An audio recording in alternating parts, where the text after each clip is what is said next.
यहाँ बंगाल में मछली की इतनी डिमांड है, आज भी बंगाल अपनी जरूरत के लिए मछली दूसरे राज्यों से मंगानी पड़ती है।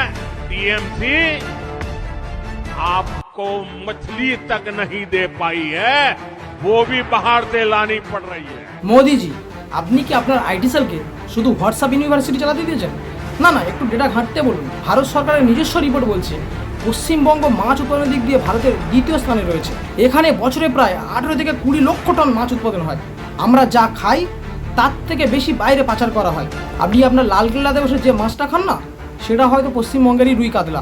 মোদিজি, বাংলায় আপনার পার্টি কটা সিট পাবে সেটা পরের কথা, কিন্তু মাছ নিয়ে রাজনীতি করে বাঙালির সেন্টিমেন্টে খোঁচা দেবেন না। আর বাঙালির সেন্টিমেন্টে খোঁচা দিলে আপনার ভোট ব্যাঙ্কেও খোঁচা পড়ে যাবে। বাংলায় মাছের অভাব নেই স্যার, অভাব আছে আপনাদের কাণ্ডজ্ঞানের আর সঠিক তথ্যের। পরের বারে যখন সভা করতে আসবেন, এক বাটি মাছের ঝোল খেয়ে আসবেন, তাতে আপনার বুদ্ধিটা একটু সাফ হবে। ভিডিও ভালো লাগলে লাইক মারুন, ফলো করুন, আর মাছ নিয়ে যারা রাজনীতি করছে তাদের ভোট বাক্সে মাছের কাঁটা ফুটিয়ে দিন।